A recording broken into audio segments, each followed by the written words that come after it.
یعنی اللہ نے رمضان جیسی نعمت ہم کو عطا کی، قرآن جیسی نعمت اللہ نے ہم کو عطا کی، اور اللہ نے ہمیں یہ توفیق دی کہ ہم اس کے بندوں میں شامل ہوئے۔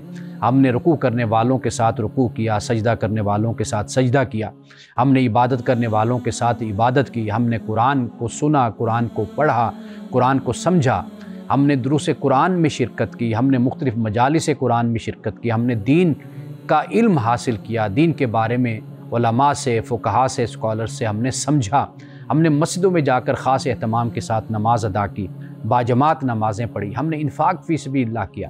یہ کتنی بڑی نعمت ہے جو اللہ سبحانہ و تعالیٰ نے ہمیں عطا کی۔ تو اس نعمت پر جب اللہ انسان کو نیکی کی بھی توفیق دیتا ہے تو انسان پر لازم ہے کہ وہ خدا کا شکر ادا کرے۔ اور پھر یہ بات یاد رکھیے کہ جو دن ہے عید کا، یہ ایک ثقافتی تہوار بھی بن جاتا ہے، یعنی آپ اچھے کپڑے پہنتے ہیں، خوشبو لگاتے ہیں، آپ اپنے آپ کو تیار کرتے ہیں، نئے جوتے بچے خریدتے ہیں اور اپنے لیے نیا لباس خریدتے ہیں، ایک خوشی کا ایک ماحول ہوتا ہے، بچے بازار جاتے ہیں، مارکیٹ جاتے ہیں، وہاں سے اپنے لیے چیزیں خرید کر آتے ہیں، ان کے ذہنوں میں یہ بات ہوتی ہے کہ عید کا دن آنے والا ہے، رمضان کے بعد عید آئے گی تو ہم نئے کپڑے پہنیں گے، تو وہ پھر نئے کپڑے خریدنے کے لیے اپنے والدین کے ساتھ جاتے ہیں۔ یہ ایک عجیب سی خوشی ہوتی ہے بچوں کو۔ اگر آج میں اور آپ بھی اپنے بچپن کو یاد کریں کہ بے شک کوئی امیر ہے، کوئی غریب ہے، کوئی متوسط ہے، لیکن بچوں کی خوشیوں کا سب خیال کرتے ہیں، سب والدین خیال کرتے ہیں کہ ان کو اپنے حسب استطاعت اور جو ان کی ہمت اور طاقت ہوتی ہے اس کے مطابق بچوں کو خریداری کروا کر دیتے ہیں، ان کے نئے نئے کپڑے لیتے ہیں۔ تو یہ ایک ثقافتی تہوار ہے۔ اور پھر یہ ہے کہ عید کے دن آپس میں مل بیٹھنا بھی ہوتا ہے، یعنی رشتہ دار آپس میں ملتے ہیں اور گفتگو ہوتی ہے، ہنسی مذاق ہوتا ہے، آپس میں بیٹھ کر کوئی گیم ہوتی ہے، آپس میں مل جل کر انسان بہت خوش گپیاں بھی کرتا ہے، کھانے بھی پکاتا ہے، ایک دوسرے کے ساتھ خاطر تواضع کا رویہ بھی ہوتا ہے۔ اور پھر یہ ہے کہ ایسے موقع پر کبھی بھی غریب اور ضرورت مند جو لوگ ہوتے ہیں ان کو نہیں بھلایا جاتا، یعنی آپ ہیں، میں ہوں، کوئی شخص بھی ہے، وہ حسب توفیق صدقۃ الفطر تو سب پر ہوتا ہے، وہ ہم ضرور جو ضرورت مند لوگ ہوتے ہیں، سائل ہوتے ہیں، ہم ان کی خدمت بھی کرتے ہیں اور ان کو ہم اپنی طرف سے جو بھی ہو سکتا ہے وہ ہم ان کی مدد بھی کرتے ہیں اور ان کا تعاون بھی کرتے ہیں۔ لیکن ایک بات یاد رکھیے کہ اعتدال بہت ضروری ہوتا ہے۔ رمضان المبارک ہمیں اسی بات کی تلقین کرتا ہے، رمضان المبارک میں بھی اعتدال ہونا چاہیے، یعنی کھانے پینے میں، سحر و افطار میں۔ اور اسی طریقے سے جب عید کا دن آتا ہے تو ہم نے دیکھا ہے کہ لوگ حد سے زیادہ کھا لیتے ہیں عید کے دن، پھر پریشانی ہوتی ہے۔ اگر آپ ہاسپٹل میں جائیں، آپ کسی جگہ پہ جائیں تو آپ دیکھ کر یہ حیران ہوں گے کہ بہت زیادہ کیسز اور بہت سے زیادہ مریض ایسے ہوتے ہیں کہ جو صرف اپنے اسٹامک کے ڈسٹرب ہو جانے کی وجہ سے، نظام کی خرابی کی وجہ سے، یا اس صورتحال سے الجھنے اور اس صورتحال میں پڑنے کی وجہ سے وہ ہسپتال پہنچے ہوتے ہیں۔ تو لہٰذا اعتدال اور توازن یہ بھی عید کے دن ہمیں ضرور رکھنا چاہیے۔ رسول اللہ صلی اللہ علیہ وسلم کی سنت، آپ کی سیرت اور آپ کا جو طرز زندگی ہے اس کا مطالعہ کیجئے، اس کو پڑھیے، دیکھیے رسول اللہ کس طرح اپنا دن گزارا کرتے تھے۔ یہ نہیں ہے کہ آپ مصلی ہی بچھا کر عید کے دن بیٹھے رہیں اور جائے نماز پر بیٹھے رہیں، نہیں، بلکہ اس دن یعنی عید کے دن آپ جو بھی خوشی مناتے ہیں وہ بھی عبادت ہے۔ آپ غریبوں سے ملتے ہیں وہ بھی عبادت ہے، آپ رشتہ داروں کے ساتھ بیٹھ کر خوشگپیاں کرتے ہیں اس کا بھی اجر اور ثواب ہے۔ تو عید کا دن سراپا خوشی کا دن ہے اور تفریح کا دن ہے، اور اس کو اسی طریقے سے آپ منائیے، اور یہی اللہ تعالیٰ آپ کے لیے خیر اور عافیت کا ایک سبب اور ایک ذریعہ اس کو بنا دے۔ ناظرین کرام، یہاں وقت ہوا چاہتا ہے ایک بریک کا، ہمارے ساتھ رہیے گا۔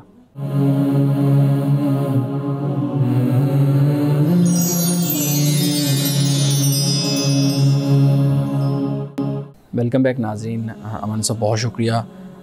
عید الفطر اور سنت رسول صلی اللہ علیہ وآلہ وسلم کا ہم دیکھ رہے تھے کہ کیسے رسول اللہ صلی اللہ علیہ وسلم اپنے عید کے ایام کو گزارا کرتے تھے۔ ایک چیز آپ کی گفتگو کے درمیان میرے ذہن میں آئی ہے، میں چاہوں گا کہ آپ ضرور اس پہ بات کیجیے گا۔ ہمارے ہاں ہر اجتماع کے اندر خطبہ ہوتا ہے، جمعے کا دن ہے تو اس میں بھی خطبہ ہے، عید کا دن ہے تو اس میں بھی خطبہ ہے، حالانکہ ہے تو وہ خوشی کا دن ہے، تو وہ ملنے جلنے کا دن ہے، خوشی منانے کا دن ہے، تو اس میں بھی خطبہ ہے۔ تو کیوں اسلام کے اندر ہم دیکھتے ہیں کہ ہر بڑے اجتماع کے اندر خطبہ ضروری قرار دیا گیا؟ دیکھیے، خطبہ در حقیقت نصیحت کے لیے ہوتا ہے، یعنی ایسا نہیں ہے کہ انسان ایک بے مہار ہے یا انسان بالکل ہی آزاد ہے اور اس کے لیے کوئی احکام نہیں ہے۔ کوئی دن بھی ہو، کوئی تہوار بھی ہو اور کوئی مہینہ بھی ہو تو اس کے لیے خاص احکام بیان کیے گئے ہیں، قرآن مجید نے بیان کیے ہیں۔ رسول اللہ صلی اللہ علیہ وسلم کی جو زندگی ہے وہ ہمارے سامنے ہے۔ جمعہ کا روز بھی ہوتا ہے تو اس اجتماع کا مقصد یہی ہوتا ہے کہ لوگوں کو معاشرتی زندگی کے حوالے سے بتا دیا جائے، اور یہ وہ موقع ہوتا ہے کہ جب اجتماعی زندگی ہے، جب انسان کی روحانی زندگی ہے، انسان کی معاشرتی زندگی، اس کے بارے میں رہنمائی انسان کو دی جائے۔ تو ان اجتماع کا در حقیقت یہ مقصد ہوتا ہے، یعنی عید کا بھی اگر اجتماع ہے تو اس میں بھی خطبے کا یہی مقصد ہوتا ہے کہ لوگوں کو بتایا جائے کہ بھئی اب آپ نے اٹھ کر جانا ہے تو آپ نے کیا طریقہ اختیار کرنا ہے اور کس طریقے سے آپ خوشی منائیں، اور آپ ایسا نہیں ہونا چاہیے کہ جس میں اللہ تعالیٰ نے بدکاری سے، فحاشی سے اور انسان کو ایسی اخلاق سے بالکل ہی بے پرواہ زندگی اور بالکل توحید سے بے پرواہ زندگی، اس کی اللہ تعالیٰ نے انسان کو ممانعت کی ہے کہ بھئی ایسا نہیں ہونا چاہیے۔ تو خطبے کا مقصد حقیقت واعظ اور نصیحت ہوتا ہے۔ لیکن اس صورت میں تو پھر خطبہ آپ کی مادری لینگویج میں ہونا چاہیے نا، اردو میں یا پنجابی میں ہونا چاہیے۔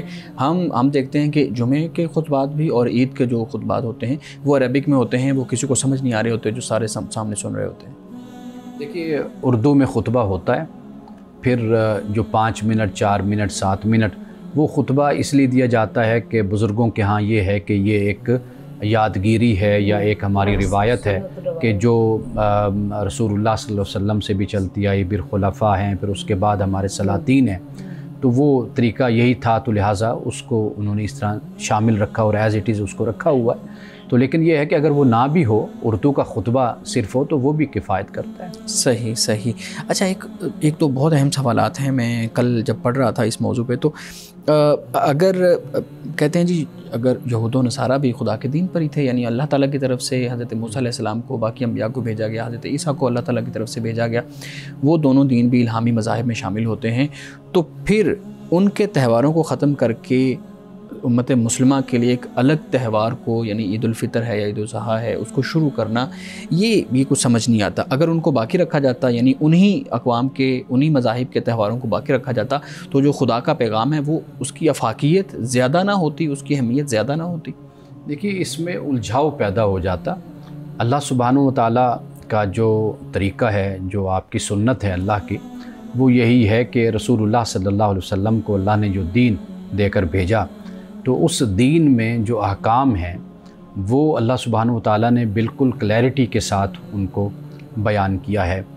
اب جو باقی تہوار تھے دوسری قوموں کے، ایک تو ان میں تحریف واقع ہو گئی، اور پھر یہ ہے کہ ان تہواروں میں افراط و تفریط کا رویہ شامل ہو گیا، اور پھر یہ ہے کہ ان تہواروں میں کچھ چیزیں ایسی کہ جو بالکل غیر اخلاقی جن کو کہا جائے، جو بالکل توحید کے خلاف اور شرک پر مبنی ان میں اعمال شامل ہو گئے۔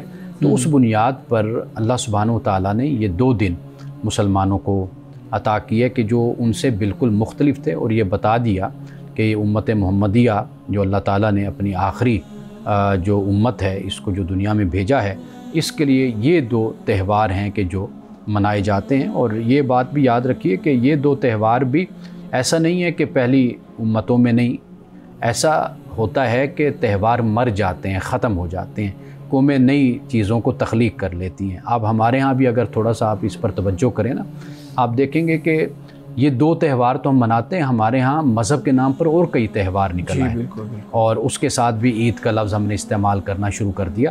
تو یہ جو رویہ ہوتا ہے نا، یہ قوموں میں وقت کے ساتھ ساتھ جو اصل اور دینی اور مذہبی تہوار ہوتے ہیں ان کی اہمیت کو کم کرنا یہ شروع ہو جاتے ہیں۔ تو لہٰذا طریقہ کار یہ ہوتا ہے کہ جو اللہ نے آپ کو تہوار دیے، جو دن اللہ نے آپ کو عطا کیے، جو دین بیان کرتا ہے، جو سنت ہے، جو امت نے جس کو اختیار کیا، ہمیں اسی کے ساتھ ہی جڑنا چاہیے اور اسی پر ہی عمل کرنا چاہیے، اور مذہبی بنیادوں پر اسی کو ہی ادا کرنا چاہیے۔ سلمان صاحب، میں آپ کی بات سے یہ سمجھا ہوں، جہاں تک میری عقل جو ہے نا وہ اس چیز پہ آئی ہے کہ یہ جو پھر تہوار ہیں ہمارے ہاں مسلم اقوام میں، وہ جو سابقہ مذاہب ہیں، سابقہ اقوام ہیں، اس کی اصلاح شدہ شکل ہم کہہ سکتے ہیں. جیسے جو عید الفطر ہے جیسے ہمارے ہاں ہے، تو یہودیت میں بھی یوم کفارہ کے نام سے، یا ایسٹر ہے ہمارے ہاں نصارہ کے اندر کرسچینٹی میں، تو ہم یہ کہہ سکتے ہیں کہ یہ عید الفطر بھی اصل میں انہی تہواروں کی اصلاح شدہ ایک آپ یوں کہہ سکتے ہیں کہ مختلف مذاہب میں تہوار تھے اور ان کے ایک دوسرے سے مختلف تہوار تھے. اچھا، یہ مختلف تہوار. اچھا ٹھیک ہے. تو اللہ تعالیٰ نے امت محمدیہ کو بالکل مختلف تہوار آپ کو عطا کیے، اور اس میں کسی نہ کسی رسم کو، کسی نہ کسی روایت کو زندہ بھی کیا گیا. یعنی مثال کے طور پر عید الاضحیٰ ہے، اس میں قربانی، سنت ابراہیمی کو زندہ کیا گیا، جس میں حج آ جاتا ہے، وہ ہو گیا، عمرہ ہو گیا، جس میں دیگر جو مناسک ہیں ان کی بھی ادائیگی ہوتی ہے اور ان کو بھی زندہ کیا گیا. تو یہ اس کا ایک پس منظر بن جاتا ہے. اب جب عید الفطر ہے تو واضح بات ہے رمضان المبارک کا مہینہ ہم گزارتے ہیں، تو رمضان المبارک کے بعد اللہ تعالیٰ نے جزا کے طور پر، انعام کے طور پر ہمیں عید الفطر ہمیں عطا کی ہے. تو لہٰذا رمضان جب 30 روزے یا 29 روزے ہم رکھتے ہیں تو واضح بات ہے کہ پھر اس کے بعد جو انسا ہوتا ہے وہ اللہ کی طرف سے ایک انعام ہے اور خوشی کا دن ہمیں عطا کیا گیا. تو رمضان جب ہم پر فرض ہوا تو واضح بات ہے کہ اس کے بدلے میں ہی، اس کے بعد ہی اللہ تعالیٰ نے ہمیں خوشی کا دن عطا کرنا تھا. تو جو عید الاضحیٰ ہے وہ سنت ابراہیمی ہے، مناسک حج ہیں، وہ جو دین میں ہمارے بنیادی حیثیت عبادات رکھتی ہیں، ان کی تازگی اور ان کی یاد دہانی وہ پھر عید الاضحیٰ کے موقع پر ہو جاتی ہے. لیکن میں اس چیز پہ ابھی بھی مجھے کنفیوژن ہے کہ اگر تینوں مذاہب الہامی تھے، یہودیت بھی، نصرانیت بھی اور اسلام بھی، اگر یہ تینوں الہامی مذاہب ہیں تو پھر ان کے اندر تہواروں کو الگ الگ کرنے کی کیا ضرورت تھی؟ اس طرح تو پھر یہ انسان کو فیل آتی ہے کہ شاید یہ تینوں مذاہب الگ الگ ہیں اور شاید ان کا ماخذ الگ الگ ہے. حالانکہ دیکھتے ہیں ہم انبیاء کے ذریعے ہی ہم تک یہ سارے دین کا ماخذ تو ایک ہی ہے، یعنی بنیاد تو ایک ہی ہے، لیکن آگے سے پھر تفریق کیوں ہے؟ لیکن آگے جا کر پھر اس کی تفریق کی دو بنیادیں بن جاتی ہیں نا. ایک تو میں نے پہلے عرض کیا نا کہ وہ یہ بن جاتی ہے کہ انہوں نے خود اپنی طرف سے کچھ چیزوں کو ایجاد کیا، تخلیق کیا، یا وہ دن اپنے اندر موجود تھا لیکن اس دن کے اندر کچھ اپنی طرف سے اعمال کو پیدا کر دیا، خرافات ڈال دی یا کوئی اور بدعات کو پیدا کر دیا. ایک تو وہ چیز ہو گئی. دوسری بات جو ان سی ہے وہ یہ ہے کہ بنیادی طور پر دن ہی اللہ تعالیٰ نے امت مسلمہ کو، کہ آخری یہ دین اللہ نے بھیجا. حضرت مسیح علیہ السلام کی قوم کے دن اگر مختلف ہیں، کن سے مختلف ہیں؟ قوم یہود سے مختلف ہیں، موسیٰ علیہ السلام کی قوم سے. تو اگر ان کے دن آپس میں مختلف ہیں تو اسی طرح اللہ تعالیٰ نے رسول اللہ کی امت کو، یعنی آخری دین میں بھی اللہ نے 2 دن بالکل مختلف عطا کی. تو یہ دونوں صورتیں ہیں، اس کو سامنے رکھا جا سکتا ہے. کیا ہم یہ کہہ سکتے ہیں کہ اگر تجدید دین ہوا جب اسلام آیا آپ صلی اللہ علیہ وسلم کے ذریعے، تو پھر جب دین کی تجدید ہوئی تو پھر اسی سے ریلیٹڈ جو ہمارے تہوار تھے ان کی بھی تجدید ہوئی کہ ہم نے وہ دیکھیے دین کی تجدید نہیں ہوئی. اچھا، وہ یہ ہے کہ حضرت آدم سے لے کر رسول اللہ صلی اللہ علیہ وسلم تک دین وہی ہے، اس میں کسی قسم کی کوئی پیغام تبدیلی نہیں ہے. لیکن یہ ہے کہ گزشتہ اقوام نے، ملل نے، وہ جو تبدیلیاں امم نے جو کر دی تھی، رسول اللہ صلی اللہ علیہ وسلم نے جب آپ تشریف لائے، قرآن اترا، نازل ہوا، تو یہ بتا دیا گیا کہ یہ چیزیں اللہ کی طرف سے اتاری گئی تھیں. یہ وہ دین ہے کہ جو خالص ہے اور یہ اللہ کا دین ہے جو پہلی امتوں کو بھی دیا گیا. لیکن پہلی امتوں نے اپنے حالات میں رہتے ہوئے یا سیاسی حالات یا معاشی، معاشرتی، سماجی اور مذہبی صورتحال، اس کو انہوں نے وہاں پر تبدیل کیا یا اس میں تحریف کیا یا انحراف کیا، اس میں ملاوٹ کی. تو وہ اللہ تعالیٰ نے جو اللہ کا دین آخری اتارا، اس میں وہ سب کچھ واضح کر دیا، اس کو نکھار کر عطا فرمایا، پیور فارم میں پیش کر دیا. ناظرین کرام، گفتگو ابھی جاری ہے، یہاں وقت ہوا چاہتا ہے ایک بریک کا، ہمارے ساتھ رہیے.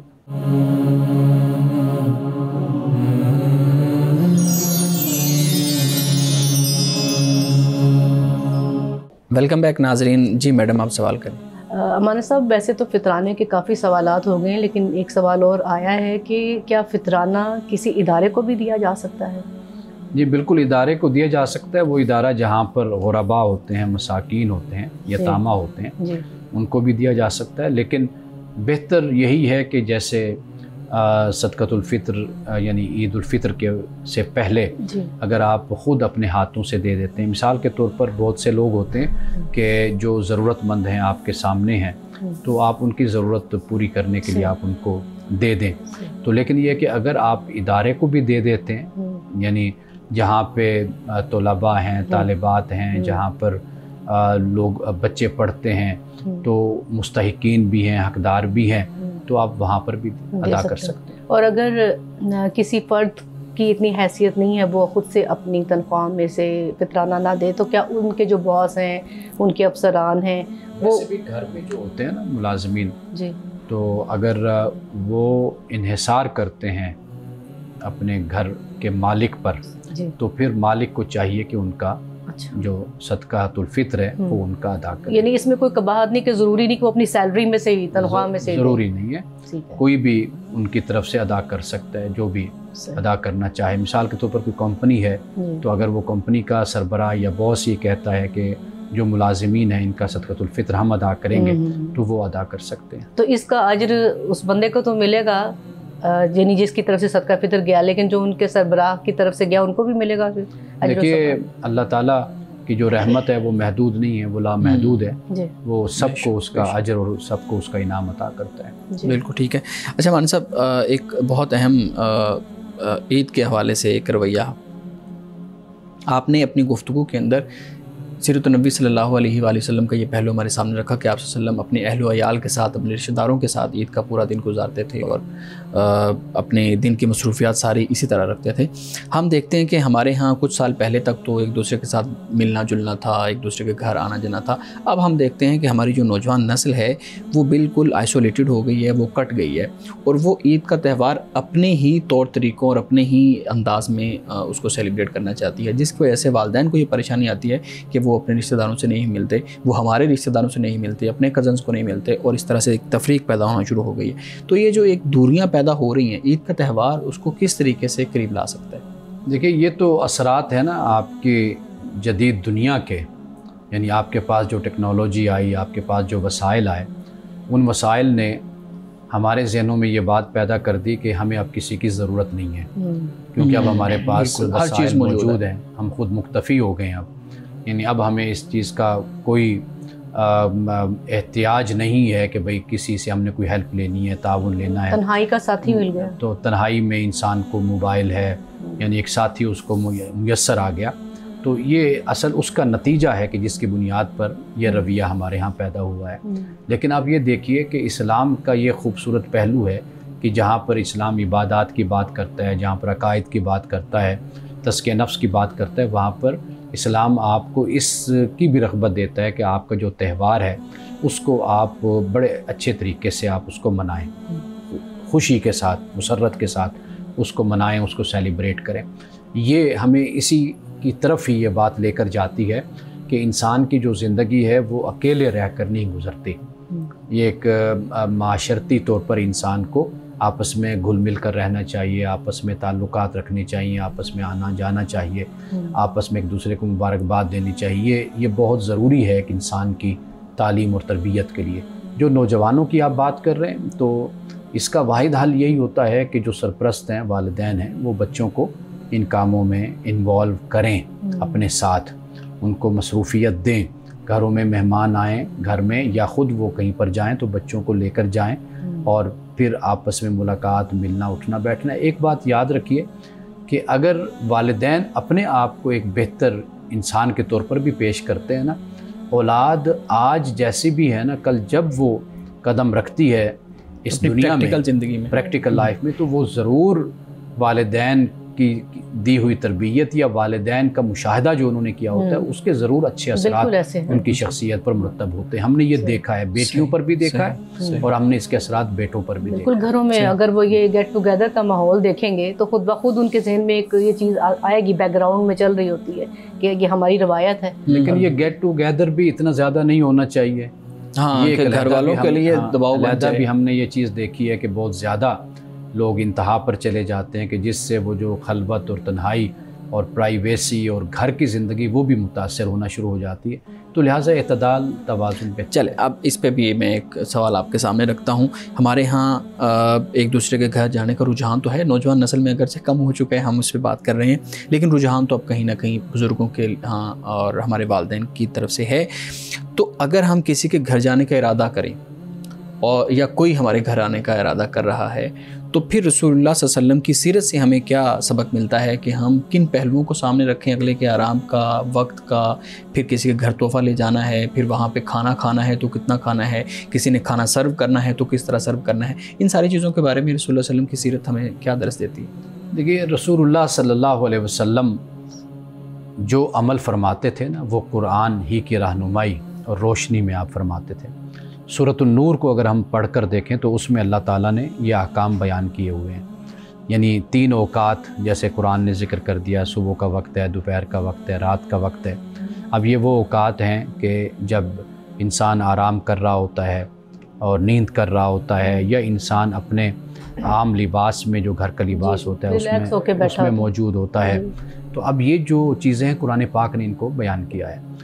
اسلام ایک بنیادی طور پر آپ کی رہنمائی کرتا ہے، لیکن یہ بات یاد رکھیے کہ اللہ نے انسان کو عقل کی دولت دی ہے، اور کچھ آداب بھی ہوتے ہیں، ایٹیکیٹس بھی ہوتے ہیں، کچھ اقدار بھی ہوتی ہیں، ویلیوز بھی ہوتی ہیں، جن کو پیش نظر رکھنا ضروری ہوتا ہے۔ یعنی مثال کے طور پر ایک یہ ہے کہ آپ کسی کے گھر جا دھم کے پہنچ گئے، اس کو پتہ نہیں ہے۔ اب 2 چیزیں ہیں، یا تو وہ شرما شرمی میں آپ کو بیٹھے گا، آپ کو بٹھائے گا اور آپ سے ایمرجنسی میں جو کھانا بنے گا جلدی جلدی بنو کے سامنے رکھے گا، یا وہ آرڈر کرے گا، بالکل شرما شرمی والا مسئلہ ہو جائے گا۔ دوسری صورت یہ بن جاتی ہے کہ وہ پھر آپ کی شایان شان، آپ کی خاطر تواضع نہیں کر پائے گا، جس پر پھر آپ کو شکوہ ہوگا، اور پھر آپ اس کو سمجھیں گے کہ یہ میری بے عزتی ہو گئی۔ تو اب یہ 2 صورتیں، طریقہ کار یہی ہوتا ہے کہ جیسے رسول اللہ کے پاس کوئی آتا دعوت دینے، تو آپ اس کو وقت دیا کرتے تھے کہ فلاں وقت میں آپ کے پاس آؤں گا، یا وہ کہتے تھے یا رسول اللہ آپ فلاں وقت کا کھانا آپ ہمارے گھر تشریف لائیں تو ہمارے ساتھ آپ کھائیں۔ اور پھر یہ ہے کہ آپ رسول اللہ کا طریقہ یہ بھی تھا کہ مہمان ساتھ کتنے ہوں گے یہ بھی آپ بتا دیا کرتے تھے، یعنی میرے ساتھ میری زوجہ عائشہ آئیں گی، یا میں اکیلا ہوں، یہ بات بھی کر لیا کرتے تھے۔ تو گویا کہ ہمیں یہ سمجھ آتی ہے عمومی زندگی میں رسول اللہ صلی اللہ علیہ وسلم کی، کہ آپ دوسرے پر بوجھ نہیں بنا کرتے تھے، سہولت یہ آپ ضرور رکھا کرتے تھے۔ اور پھر یہ کہ جب کسی کے گھر میں گئے، جو اس نے آگے رکھ دیا، وہ کھجور ہے، وہ پانی ہے، وہ دودھ ہے، وہ زیتون ہے، وہ کوئی چیز بھی ہے، تو آپ پھر تناول فرما لیا کرتے تھے۔ تو کبھی ایسا نہیں ہوتا تھا کہ بھئی پھر اس پر کوئی ناراضگی کا اظہار ہو۔ اور پھر یہ ہے، یہ بھی دیکھا ام سلیم کے گھر جب آپ جاتے، انس بن مالک کی والدہ کے پاس جب جاتے تھے، تو وہاں پر دوپہر کر آپ آرام بھی فرما لیا کرتے تھے۔ اور پھر یہ ہے کہ جو گھر میں بنا ہوتا آپ کہتے یہ مجھے ساتھ بھی دے دو، پھر آپ ساتھ لے آتے تھے اپنے گھر میں اپنی ازواج کے لیے۔ تو مطلب یہ کہ رسول اللہ کی زندگی میں جسے کہتے ہیں نا کہ تکلف نام کی کوئی چیز نہیں تھی، تصنع نہیں تھا، بناوٹ نہیں تھا، ایک کھلی زندگی تھی آپ کی جو لوگوں کے سامنے تھی۔ یہ کتنی خوبصورت بات ہے کہ جو چیز پسند آئی اور کہا کہ یہ مجھے دے دیں، ساتھ میں لے جاؤں اپنی اہلیہ کے لیے، اپنے بچوں کے لیے، کتنی ہی خوبصورت بات ہے۔ ہمارے ہاں یہ رجحان آج کل نہیں ملتا۔ اچھا، ایک اور چیز بتائیے گا، ہمارے ہاں عید پہ برانڈڈ کپڑے، برانڈڈ جوتے، گھڑیاں، اس طرح کی چیزیں پہنی جاتی ہیں، اور بہت مہنگے مہنگے جو ہے نا جو ملبوسات ہیں وہ خریدے جاتے ہیں۔ اسراف کی جو تعریف ہے وہ اس صورتحال میں ہم کیا کریں گے؟ دیکھیے، جس کے پاس پیسہ ہے، دولت ہے، اس کو سہولت ہے، وہ لے لیتا ہے، اور اسے چاہیے کہ وہ اپنے وجود پر، اپنے جسم پر خدا کی دولت کا اظہار کرے، نعمت کا۔ جیسے رسول اللہ کے پاس کوئی صحابی آئے تو انہوں نے بالکل ہی بوسیدہ سے کپڑے پہنے ہوئے، جوتے پہنے ہوئے، تو رسول اللہ نے فرمایا کیا تمہارے پاس مال دولت نہیں ہے؟ تو اس نے عرض کیا رسول اللہ ہے میرے پاس۔ فرمایا پھر اللہ کی دولت کا اظہار کرو، اس کی نعمت کا۔ تو اظہار بھی کرنا چاہیے۔ تو لہٰذا اصل جو چیز یہ ہے کہ ایک ہوتا ہے تصنع، بناوٹ کا انداز، وہ یہ ہوتا ہے کہ آپ پہنتے ہیں، اور پہننے کا مقصد یہ ہوتا ہے کہ آپ دوسروں کو دکھاتے ہیں، دوسروں کو حقیر سمجھتے ہیں، تکبر اختیار کرتے ہیں، بار بار اپنی گھڑی دکھائیں گے کہ بھئی یہ میں نے 2 لاکھ میں لی ہے، 3 لاکھ میں لی ہے۔ تو یہ جو کلچر ہوتا ہے یہ در حقیقت یہ مردود ہے، یہ قابل مذمت ہوتا ہے۔ باقی انسان اپنی حیثیت کے مطابق پہنتا بھی ہے، خود بھی اچھا پہنتا ہے۔ اور پھر یہ ہے کہ اپنے رشتہ داروں کا، جیسے ہم نے پڑھا، قرآن پڑھا، ہم نے حدیث پڑھی، اپنے رشتہ داروں کا، دوستوں کا، غریبوں کا، یتیموں کا خیال بھی رکھتا ہے۔ تو یہ اصل چیز ہے جو انسان کے کردار کا لازمی جز ہونا چاہیے۔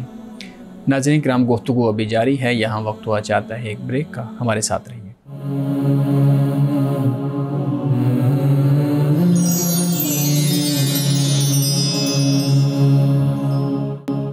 پروگرام میں ایک دفعہ پھر خوش آمدید. جی میڈم آپ سوال کریں.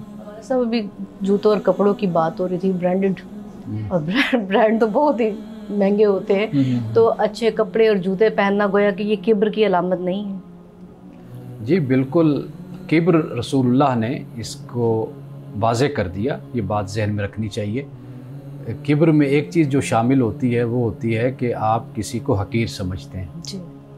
تو ایک تو حقیر نہیں سمجھنا چاہیے, دوسرا یہ کہ خدا کے حکم کے مقابلے میں انسان کو اکڑنا, یہ تکبر اور یہ کبر ہے. یہ رسول اللہ صلی اللہ علیہ وسلم نے اس کو بیان فرمایا.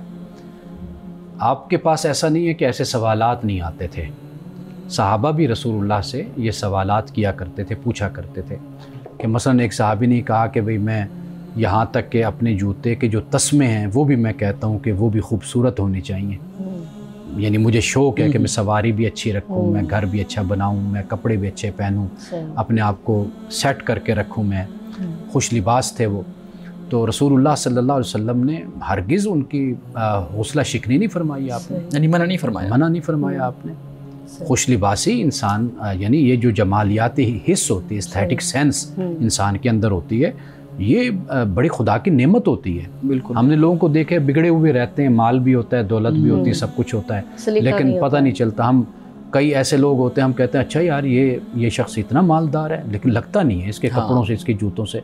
یہ جو ہوتا ہے نا شودہ پن جس کو کہا جاتا ہے, یہ بھی انسان کے اندر نہیں, یہ بھی قابل مذمت رویہ اور طریقہ ہے. انسان اچھا پہنے, اچھا کھائے اور اچھی زندگی انسان گزارے. تو تکبر جہاں پر اخلاقی مسئلہ پیدا ہوگا نا, وہاں پر دین آپ کی رہنمائی کرتا ہے. یعنی آپ اچھے لباس پہن کر پھر اس انداز سے بیٹھیں کہ جیسے آپ جیسا ہے ہی کوئی نہیں اب, اور دوسروں کو آپ کمتر خیال کرنے لگ جائیں, اپنے آپ کو نمایاں رکھیں. یعنی یہ وہ چیز ہے جو انسان کے رویے سے اور انسان کے سلوک سے جھلکتا ہے. یہ رویہ, یہ طریقہ تکبر, یعنی انسانوں کو حقیر, اور دوسرا خدا کے حکم کے سامنے اکڑ جانا, یعنی اللہ کا حکم ہو پھر نہ اس کو ماننا, سرکشی کی وجہ سے, فرعونیت کی وجہ سے. یہ دو باتیں رسول اللہ نے فرمایا کہ یہ تکبر ہے. ورنہ آپ نے اس بات کو ایک انسان کے لیے سب سے بڑی نعمت آپ نے فرمایا کہ اس کے پاس اچھی سواری ہوتی ہے, تو بڑی نعمت ہے اس کے پاس. اپنا گھر ہو, کھلا گھر, یہ کھلے گھر کے بھی الفاظ ہیں, فرمایا یہ بھی ہے. اچھی بیوی فرمایا. یعنی مطلب یہ ہے کہ یہ جو چیزیں حدیثوں میں ہمیں آتی ہیں, آپ دیکھ لیجئے کہ اس میں کوئی ممانعت نہیں ہے. ہم اپنے آپ کو اس حوالے سے بالکل کلیئر رکھیں کہ دین آپ کو وہاں پر روکتا ہے کہ جہاں پر کوئی اخلاقی مسئلہ ہوتا ہے, جہاں پر توحید اور شرک کا مسئلہ ہوتا ہے, وہاں پر دین آپ کو بتاتا ہے کہ یہ کام نہ کریں, یہ غیر اخلاقی ہے, یہ اس میں بے حیائی ہے, اس میں بدکاری ہے, اس میں برائی ہے, اس سے آپ کو منع کرتا ہے. یا پھر امانے صاحب یہ بھی تو ہے کہ اگر ہم انفاق, مطلب اگر ہمارے پاس مال ہے اور ہم اچھا ہر چیز اپنے لیے اچھی سلیکٹ کرتے ہیں, لیکن اسی مال میں سے جو اللہ نے ہمیں دیا ہے ہم ایک حصہ غرباء کے لیے نکال دیں, اس کے بعد اگر ہم یہ ساری جو بھی تزئین و آرائش اور سجاوٹ کی جو چیزیں پہنتے ہیں, تو اس میں ایک انسان کو ایک انر جو ہے وہ اطمینان بھی ہوتا ہے کہ ایسا نہیں کہ یہ صرف ہم نے اپنے لیے چنا اور اب سارے کا سارا مال ہم نے اپنے لیے اوپر لگا لیا, بلکہ اس میں سے ایک حصہ ہم نے دیکھا ہے کہ لوگ بہت خرچ کرتے ہیں, اللہ کی راہ میں دیتے ہیں, خود بھی اچھی زندگی گزارتے ہیں, تو اس کی کوئی ممانعت نہیں ہے. صحیح. اچھا یہ آ رہا ہے سوال کہ چاند رات کے حوالے سے, عید الفطر کی جو چاند رات ہے اسے لیلۃ الجائزہ کہا جاتا ہے, تو اس کی کیا وجہ ہے, لیلۃ الجائزہ کیوں کہا؟ اصل میں جائزہ تحفے کو کہا جاتا ہے. اسے تحفے کی رات رسول اللہ صلی اللہ علیہ وسلم کی ایک حدیث کے مطابق اس کو کہا گیا, یعنی اس لیے کہ بھئی اب اگلا دن جو ہے وہ عید کا دن ہے, تو یہ رات تحفے کی رات ہے, انعام کی رات ہے, اجر کی رات ہے. کہ رمضان مسلمانوں نے گزارا اللہ کی عبادت میں, اللہ کی اطاعت و فرمانبرداری میں, تو اس رات کو تحفے کی رات اور اجر کی رات, کیونکہ اب اگلا دن عید کا دن آ گیا. لیکن اس میں یہ بھی تو کچھ لوگ کہتے ہیں کہ ہم نے اس رات کو بھی عبادت کرنی ہے اللہ تعالیٰ سے, اپنے لیے اجر و ثواب, جو ہم نے سارا مہینہ عبادتیں کی اس کی قبولیت کے لیے, اس میں غلطیوں کی معافی کے لیے, اور اللہ سے اس کی مغفرت اور رحمت طلب کرنے والی یہ رات ہے. یہی بھی درست ہے؟ دیکھیے کچھ لوگ ایسے معاملات میں بہت زیادہ مبالغہ اور غلو کا راستہ اختیار کر لیتے ہیں. انسانی فطرت کے جو جائز راستے ہیں ان کو تسلیم کرنا چاہیے. وہ یہ ہے کہ اگر کوئی چیز آپ نے خریدنی ہے تو آپ ضرور خریدیں, مارکیٹ جائیں, جو شاپنگ کرنی ہے وہ بھی آپ کر لیجئے, لیکن اگر رات کو تھوڑا سا وقت جاگ کر اللہ کی عبادت بھی آپ کر لیجئے. جو تسلسل آپ کا چل رہا ہے رمضان کا, اس کو آپ جاری اور ساری آپ رکھیے۔ اچھا، اس میں ایک پہلو یہ بھی ہے نا کہ اس رات کو ہم نے شاپنگ فیسٹیول کے طور پہ اپنا لیا ہے، میں نے اگلی بات یہ شاپنگ فیسٹیول کے طور پہ اپنا لیا ہے۔ اب اس میں پھر اچھائی برائی یہ ساری چیزیں تو پھر ختم ہو جاتی ہیں نا جب آپ اس کو ایک فیسٹیول کے اندر لے آئیں گے تو۔ ہمارے صاحب یہ میں نے یہی بات کرنی تھی کہ شاپنگ کرنا ایک ہوتا ہے کہ کچھ وقت آپ لگائیں، ہمارے پاس تو پوری، بلکہ یہ صحیح کہہ رہے ہیں کہ ایک رات ہے جس کو سیلیبریٹ کیا جاتا ہے بازاروں میں، شاپنگ سینٹرز میں، تو وہ جو اللہ سے جو ہم نے طلب کرنا ہے کہ سارا مہینہ ہم نے کیا اور دعائیں، وہ والا تو تصور رہ ہی نہیں گیا ہوا۔ دیکھیے اب اس جو بات آپ بیان کر رہے ہیں نا، اس کو جو لوگ ایسا کرتے ہیں ان کو بھی پتہ ہے کہ ہمیں ایسا نہیں کرنا چاہیے۔ اسلام کے احکام کیا ہیں، اللہ کا دین اس حوالے سے ہماری رہنمائی کیا کرتا ہے۔ ایک بات ہے کہ آپ کو ایک چیز کی ضرورت ہے، مثال کے طور پر آپ کوئی چیز بھول گئے یا آپ نے خریداری کرنی ہے، کوئی جوتے لینا بھول گیا، کوئی کسی نے کوئی چیز نہیں لی، مصروفیت کی وجہ سے مجبوری تھی وہ چلا گیا، ایک اس کی تو اجازت ہے، اس میں کوئی شک نہیں ہے۔